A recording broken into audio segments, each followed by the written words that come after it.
प्यारे दोस्तों, बहुत-बहुत स्वागत है आपका अपने चैनल यूजीसी नेट साहित्य दर्पण में। तो फ्रेंड्स, आज शिक्षक दिवस है और शिक्षक दिवस की ढेर सारी शुभकामनाएँ सभी मित्रों को। बताना चाहूँगी कि शिक्षक दिवस की शुभकामनाएँ देते 2 पंक्तियाँ पढ़ना चाहूँगी कि दिया ज्ञान का भंडार हमें, दिया ज्ञान का भंडार हमें, किया भविष्य के लिए तैयार हमें, है आभारी हम उन गुरुओं की, हैं आभारी हम उन गुरुओं के जो किया कृतज्ञ अपार हमें, है ना? शिक्षक दिवस सभी भारतवासी बड़े ही हर्षोल्लास से मनाते हैं। हम जानते हैं कि पूर्व राष्ट्रपति डॉक्टर सर्वपल्ली राधाकृष्णन की याद में मनाया जाता है, उनकी जयंती पर।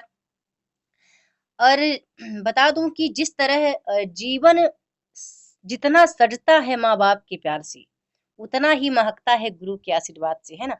तो गुरु का आशीर्वाद जिन पर है, जिनके आज भी गुरु उनके करीब हैं, मार्गदर्शक बने हुए हैं, वो ज़रूर आगे बढ़ते हैं, है ना? तो देखो, पहला प्रश्न आता है हमारे पास आज 5 सितंबर, 5 चैलेंज प्रश्न मैंने लिया है।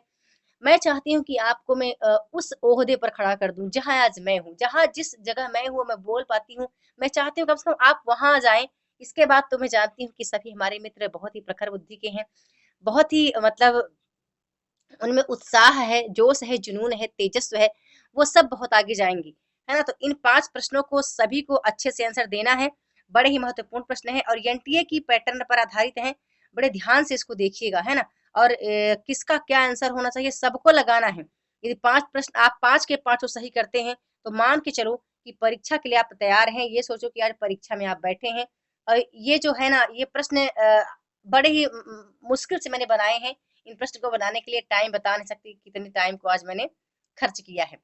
तो प्रश्न आता है कि उन्होंने भारतीय ब्रह्मवाद के साथ सूफियों के भावात्मक रहस्यवाद, हठ योगियों के साथ साधनात्मक रहस्यवाद और वैष्णव के अहिंसावाद तथा प्रपत्तिवाद का मेल करके अपना पंथ खड़ा किया।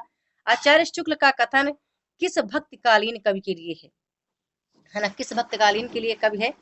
आपको बताना है कि ये कथन किसके लिए है? बड़ा ही सरल प्रश्न है और अक्सर ही कहती हूँ मैं कि प्रश्न भी वहीं से लिए जाते हैं जो पुस्तकें आपके पास हैं। तो यहाँ पर हमारा करेक्ट आंसर है, ओह सॉरी अच्छा, चैलेंज प्रश्न है, मैं भूल गई। आंसर तो आपको देना है ना? कि संत रैदास हैं, कबीरदास हैं, तुलसीदास हैं, सूरदास हैं कि गुरु नानक हैं, है ना? तो चलो आंसर आप दे देना। आगे चलते हैं अगले प्रश्न की ओर। देखो, अगला प्रश्न आता है कि किसका कथन है कि कुकुरमुत्ता में निराला ने संस्कृति की अपील की है? हमारे उच्च वर्ग की तहजीब देसी न होकर विदेशी है, जबकि निराला देसी संस्कृति के पक्षधर हैं, है ना? तो डॉक्टर नगेंद्र, आचार्य शुक्ल, भटनागर जी या फिर दास जी, है ना? श्याम सुंदर दास जी। किसका कथन है? यदि आपने कहीं पढ़ा है इसको, नहीं आता तुक्का मार के बताइए, या कुछ लगता है कि कुकुर मुत्ता के संबंध में किसकी आलोचनाएं आपने पढ़ी हैं, कौन आलोचक है जो यहाँ से कुछ बोलते हैं, है ना? तो आप बता सकते हैं, अपना आंसर दे सकते हैं। चलते हैं अगले प्रश्न की ओर। ये देखो, ये हमारा तीसरा प्रश्न है और बड़ा ही महत्वपूर्ण प्रश्न है।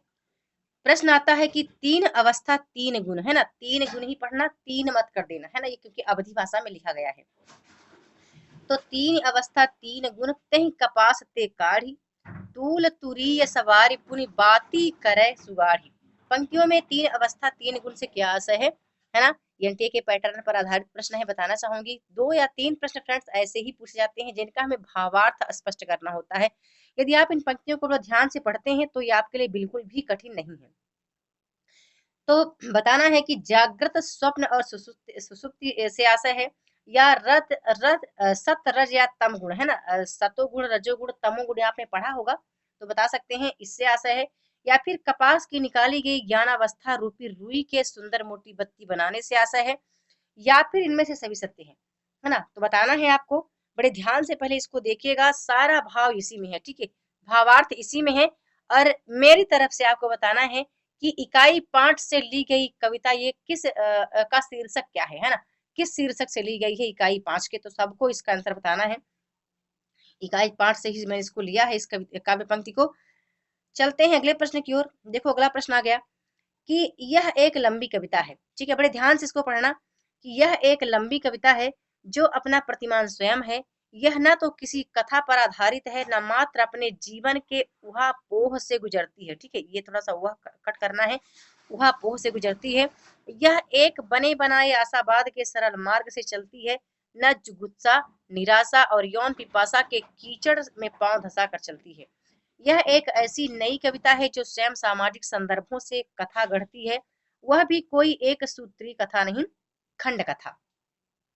है ना? इसको आपने पढ़ना है तो एक बार फिर से वीडियो पॉज़ करके फ्रेंड्स पढ़ लेना ध्यान से और फिर आप उत्तर बताना कि ये जो भावार्थ है, ये जो कथा का प्रसंग हमने यहाँ लिया है कविता का, तो बताना कि किस कविता से मैच करता है, किसके लिए यह प्रसंग सटीक बैठ रहा है।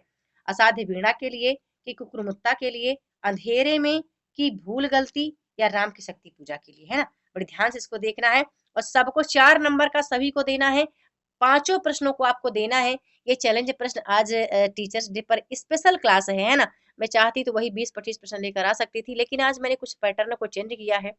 कुछ मैं चाहती हूँ कि जो आपको इतना प्रेरित करे, प्रेरणा दे, प्रश्न ही हमें प्रेरित कर सकते हैं। जब प्रश्न हमें आंसर नहीं आते हैं, तो कहीं न कहीं हमें ऐसा लगता है कि हमें कुछ बेहतर तैयारी करनी है या अभी हमारे अंदर कुछ कमी रह गई है।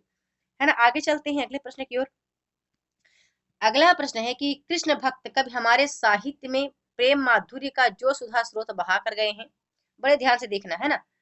उसके प्रभाव से हमारे काव्य क्षेत्र में सरसता और प्रफुल्लता बराबर बनी रहेगी। दुखवाद की छाया आकर भी टिक नहीं पाएगी। इन भक्तों का हमारे साहित्य पर बड़ा भारी उपकार है।